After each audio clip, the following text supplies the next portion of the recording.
गावाला म्हणजे रामनाथचं मंदिर तो संचार केला कोणाला नाथोबाने पण होता भट्टोबास हाय का आठवण.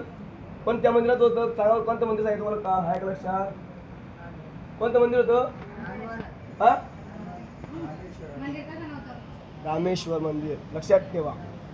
हा आणि बाबा स्वामींनी बाईसाला काय बोलले असतील काय सांगितलं असेल काय आहे का लक्षात नाही ना.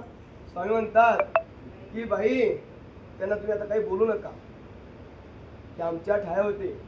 परंतु बाईसाला स्वामी सांगतात की बाई तुम्ही जसं आमच्या ठिकाणी तुमचा जो योगश मोहाम्य तुम्ही आम्हाला जसं तुम्ही जसं आम्हाला जीव लावतात तसं सुद्धा या पोरांच्या आमच्यामध्ये काय आहे जीव आहे.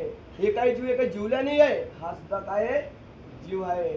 परंतु परमेश्वरची पोत कोण ओळखते ती माया ओळखते कोण ओळखते देवता लक्षात ठेवा.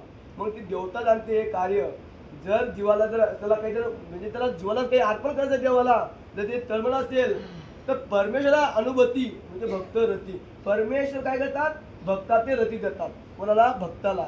जर त्याच्या बाईसा आहे बाईसांचा देव आहे परंतु एखादी भक्त काहीतरी प्रेमिया म्हणजे काही जोड असेल त्याची तो परमेश्वरपर्यंत अप्रोक्ष जाऊ द्या पण त्याला शब्द ज्ञान होतं काय होतं शब्द म्हणजे तुला बोलण्याला वेळ होता. एका सांगितला की चला रे बाबा मंदिरात चला एखाद्या वेळ की चांगलं राहतात म्हणतात आपण चांगलं नावाने आपल्याला काय होतं आपल्याला कसं मस्त शरीरामध्ये काय होतं त्या रक्तामध्ये काहीतरी नाव वेगळं वाटतं आणि त्या रक्ताचं गसमस गसमस असं वाटतं की कधी जाऊन कधी कधी भेटून कधी एखादी आपल्या घरात कोणी पाहुण्याला असेल तर आपलं कसं होतं कोण आले जर समजा एकदम सगळे आले भाऊ आला नाता काकाला आपला कसं एकदम आनंद होतो. तसा हा भक्ताच्या ठिकाणी जर त्याच्या ठिकाणी नाम उच्चार झाला असेल तर परमेश्वर त्या जीवाचं चिंतन करतात लक्षात ठेवा.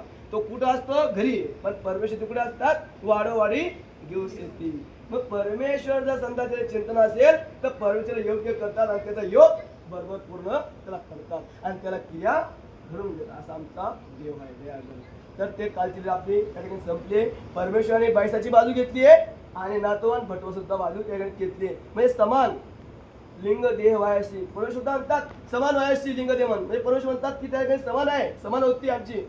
आम्ही या ठिकाणी काय बोलतो आमच्या ह्या परमेश्वर म्हणतात की जीवाचे वैराग्य जाणावे त्याची फळादी निर्माण होय. परमेश्वर म्हणतात की जीवनाचं वैराग्य जाणायचं असेल तर त्याला गोष्टीला काय लागतात बाई तुम्हाला काय लागतात त्याला अनादीचे फळ लागतात. जर जीवाची योग्यता असेल तर नाही त्याचे अनादीचे फळ जर वाईट असेल तो त्याचं योग्य नाही.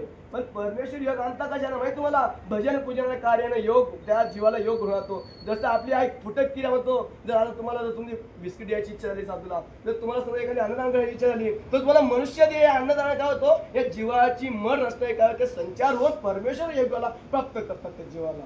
आणि परमेश्वरच्या भक्ताला म्हणजे काय करतात की जीवाचं जे चिंतन सोडून घेतात पण परमेश्वर एखादी देवता असतात त्या देवतामध्ये ते मनाचं शारण करतात आणि त्याची योग्यता करतात. म्हणजे मनाचं शारण म्हणजे काय त्याला काय म्हणतात आपल्याला नाही तुला काय म्हणतात परदृश्य अवतार कोण शाणे करतात या जीवाची मन रचण्याची पर आणि आवर पाहू शकतो पण परदृश्य हा जीवाला ज्ञान देऊ शकतो लक्षात ठेवा. आणि आवराचं कार्य काय जीव उद्धाराचं कार्य लक्षात ठेवा.